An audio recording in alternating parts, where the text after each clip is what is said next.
Hello everyone, welcome to the next code. আর আগে তোমরা দেখছো আমি আগের ভিডিওতে বাংলার এমসিকিউ নিয়ে কথা বলছি, তো আজকে আমি বাংলা রিটেন নিয়ে কথা বলবো। তো ফার্স্টে আমি তোমাদেরকে এ প্লাস ক্যাটাগরির কিছু গল্প বলবো। হ্যাঁ, মানে যেই গল্পগুলো অবশ্যই তোমাকে পড়া লাগবে। এ প্লাস বলো আর 3 স্টার বলো, সেম জিনিস। তো তোমাদেরকে আমি একেবারে সিরিয়াল ওয়াইজ দিব 1 2 3 করে। তো ওই সিরিয়াল ওয়াইজ তোমরা পড়া শুরু করবা, বেসিক আগে দেখবা, তারপর ওই কবি পরিচিতি, গল্পের থিম, যেমন অপরিচিতা। হ্যাঁ, এখানে যে কল্যাণী, তারপর কেন বিয়ে ভাঙছিল শম্ভুনাথ, তারপর হচ্ছে গিয়ে তোমার নারীর আত্মমর্যাদা, হ্যাঁ, বা একজন পিতার মেয়ের প্রতি যে কর্তব্য, এইসব দিকগুলো বলবা। এক অপরিচিত, তোমাদের এবারের জন্য আমার কাছে মনে হচ্ছে ইম্পর্টেন্ট হচ্ছে অপরিচিতা। 2 হচ্ছে বিলাসী।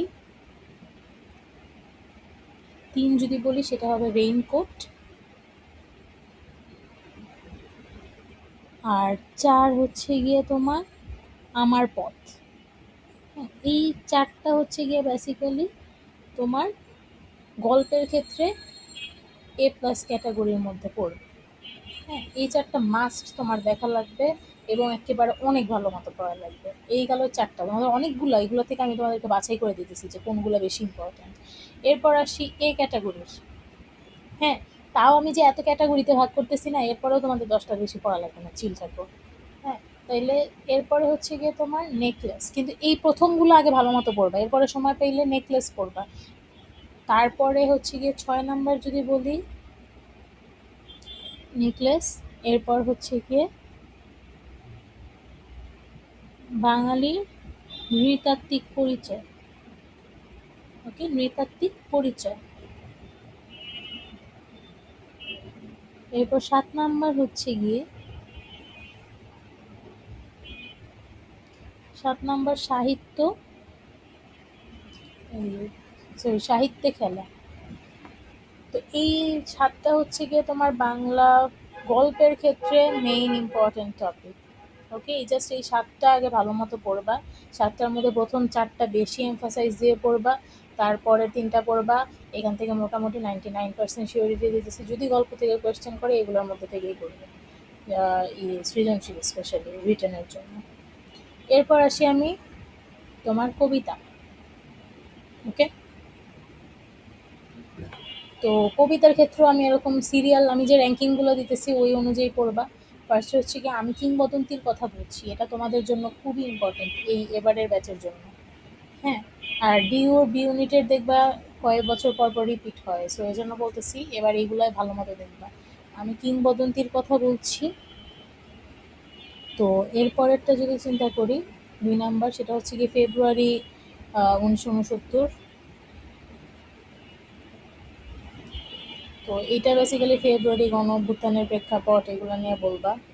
মানে একেবারে থিমগুলো ভালো মতো জানবা। কবি পরিচিতি, পাঠ পরিচিতি একেবারে মাথায় থাকতে হবে, মুখস্থ করে লাভ নাই, কারণ কোয়েশ্চেন বুঝে বুঝে অ্যান্সার করতে হবে। আর প্রত্যেকটা পইরা নিজের মতো করে লেখার চেষ্টা করবা। 3 হচ্ছে মানুষ, 4 হচ্ছে বিদ্রোহী।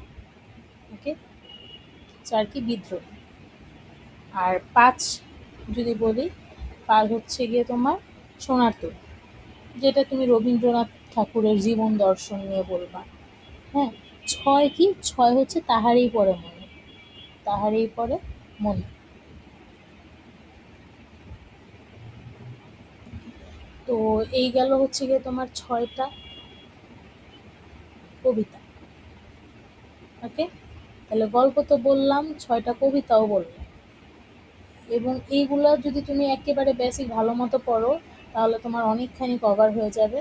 আর এখন আমি গল্প কবিতার মধ্যে থেকে আরও তোমাদেরকে কমাই দিতেছি, ঠিক আছে, মানে একেবারে মানে আপু এগুলো না পড়লেই নয়। হ্যাঁ, তো সেটা যদি চিন্তা করো যে আমি ভাই 10 দিনে আগে বলবো এই 10টা শেষ করো একেবারে বেসিক সহ, মানে তুমি যাতে যেখান থেকে যেমনে পারে শব্দার্থ যদি দেয়, তাহলে কবিতার কোনো শব্দের অর্থ যদি নাও থাকে শব্দার্থের মধ্যে নিজে বুঝে বুঝে পড়বে, যদি আটকাও কমেন্ট করবে। অপরিচিত 1 নাম্বার, 2 বিলাসী, হ্যাঁ, 3 হচ্ছে গিয়ে রেইনকোট, 4 হচ্ছে গিয়ে তোমার আমার পথ, আর 5 হচ্ছে গিয়ে নেকলেস। আমি কিন্তু 2 ক্যাটাগরি মিলাই লিখছি এখানে। হ্যাঁ, মানে পরের থেকে হচ্ছে কি নেকলেসটা খুবই ইম্পর্টেন্ট, এই যে 4টার পরে 5 নাম্বারটা। ওকে, তো এরপরে কবিতার মধ্যে কোনটা কোনটা?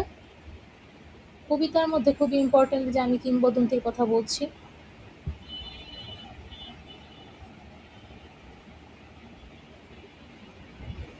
আর তোমাদের যদি কোনো কারো কবিতা বুঝতে সমস্যা, অনেকেই আছে যে কবিতা একেবারে লাইন বাই লাইন পড়ে না, লাইন বাই লাইন পড়তে হবে। হ্যাঁ, এমসিকিউ বা রিটেনে ওরকম বুঝে বুঝে পড়লে তোমার নিজের মতো ব্যাখ্যা করতে সুবিধা হয়। তো এই গেল 6। 7 কি? 7 হচ্ছে ফেব্রুয়ারি 1969, মানে হচ্ছে 1969, যেটা গণ অভ্যুত্থান নিয়ে আর ফেব্রুয়ারির কাহিনী। 4 নাম্বার কি? 4 নাম্বার হচ্ছে মানুষ। 5 হচ্ছে গিয়ে বিদ্রোহী।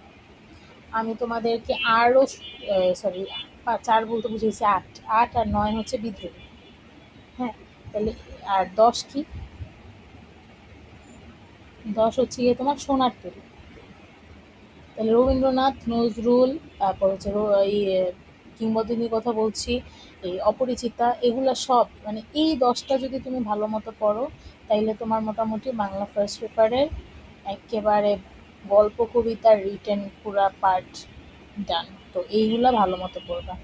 ওকে, মানে এগুলোতে একদমই কোনো হেলাফেলা করবা না। আমি তোমাদেরকে কিন্তু অনেক কমাই দিছি আপু, এই 10টা আগে ভালো মতো পড়ো প্লিজ। আর তারপরে যদি আরো সময় পাও তাইলে যে উপরে যেগুলো বলছি সেগুলো পড়বে। আমি কিন্তু তোমাদের সিলেবাস কমায় আনতেছি।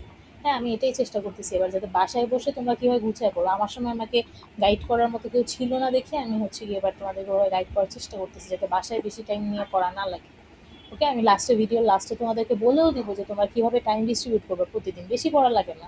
হ্যাঁ, 19 ঘন্টা 20 ঘন্টা তো পড়া লাগে না। আর হচ্ছে বাংলা সেকেন্ড পেপার। সেকেন্ড পেপারে 1 হচ্ছে গিয়ে বানান, শুদ্ধ বানান। 2 হচ্ছে বাগধারা, মানে এগুলো থেকে কিন্তু রিটেন দেয়। হ্যাঁ, বাগধারা থেকে তারপর বানান ঠিক করতে বলে, শুদ্ধ অশুদ্ধগুলোকে শুদ্ধ করতে হয়, তারপর ফাইন্ড আউট করতে হয় কোনগুলো শুদ্ধ কয়টা অশুদ্ধ। অর্থসহ বাক্য রচনা, মানে ধরো তোমার কোনো একটা শব্দ দিলে ওই শব্দের অর্থ লিখতে হবে, তারপর আবার ওই শব্দ দিয়ে একটা বাক্য বানাতে হবে, এরকম অর্থসহ বাক্য রচনা। তাহলে গেল হচ্ছে আমার 3টা: বানান, বাগধারা, অর্থসহ বাক্য রচনা। এরপরে 4 নম্বর যদি আমি বলি, সেটা হচ্ছে গিয়ে তোমার শব্দ গঠন ও বাক্য রচনা, মানে তোমার বাক্যের মানে ই প্রয়োগ আর কি। শব্দ ফার্স্টে গঠন করে তারপর বাক্যটার প্রয়োগ, এটাও ইম্পর্ট্যান্ট। এরপরে আসি আমি হচ্ছে গিয়ে তোমার নির্মিতি অংশে। নির্মিতি অংশ যদি বলি, সেক্ষেত্রে 5 নাম্বার হচ্ছে গিয়ে তোমার ভাব সম্প্রসারণ। এরপর তো সারাংশ সারমর্ম আছেই। হ্যাঁ, সারাংশ সারমর্ম তো মাস্ট। আর এরপরে সারাংশ সারমর্ম শেষ হওয়ার পরে হচ্ছে গিয়ে তোমার ইয়ে অনুবাদ। হ্যাঁ, অনুবাদ ইংলিশে দেওয়া থাকবে, ওটা বাংলায় ট্রান্সলেট করতে হবে। অনুবাদ তোমরা যে কোনো যেই গ্রামার বই পড়ো না কেন, সেটার মধ্যে দেখবো অনেক সুন্দর করে দেওয়া থাকে। তো সেগুলো ভালো মতো পড়বে। ওকে, আচ্ছা। তো এবার আসি যে কেমনে আপু টাইম ডিস্ট্রিবিউট করবো।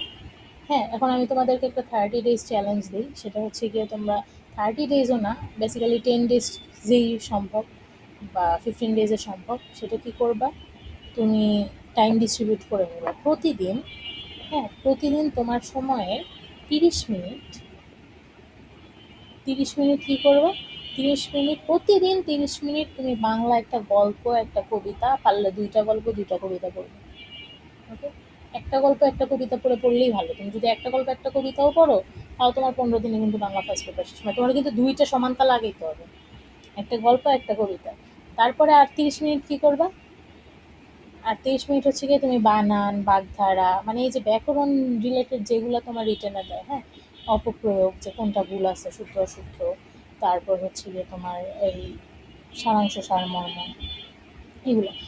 তো তুমি এই বাংলা সেকেন্ডের জন্য, ব্যাকরণ পার্টের জন্য রাখবা 30 মিনিট, আর 20 মিনিট রাখবা কি ভাব সম্প্রসারণ, সারাংশ সারমর্ম, এগুলোর জন্য। ওকে, প্রিভিয়াস কোয়েশ্চেনগুলো অ্যানালাইসিস করে দেখবা। প্রিভিয়াস কোয়েশ্চেন অ্যানালাইসিস করে দেখে তারপর হচ্ছে গিয়ে নিজে লিখবা। লিখবা কি, একদিন ধরো ভাব সম্প্রসারণ লিখলা, একদিন হচ্ছে গিয়ে তুমি সারাংশ লিখলা, একদিন সারমর্ম লিখলা। এভাবে করে তুমি তোমার টাইমটা ডিস্ট্রিবিউট করে নেবে। ওকে, তাহলে প্রিভিয়াস ইয়ারে কোন ভাব সম্প্রসারণ আসছিল, হ্যাঁ ওইটার সিমিলার ওয়েতে আবার কোনটা আসতে পারে, এরকম। ওকে, তাইলে কত 30 1 ঘন্টা, আর বাকি ওই যে 20 মিনিট প্রিভিয়াস ইয়ারের কোয়েশ্চেন দেখে রিটেন প্র্যাকটিস করবা, ফার্স্ট পেপার সেকেন্ড পেপার দুইটাই, আর সারাংশ সারমর্ম অথবা ভাব সম্প্রসারণ। আবার ধরো মাঝে মধ্যে ধরো আজকে গল্প পড়লা আমার পথ, এরপর আমার পথের যে আগের বছরে যে 23-24 ব্যাচে আমাদের আসছিল সেটা তুমি নিজে লেখার মতো ট্রাই করলা। ওকে?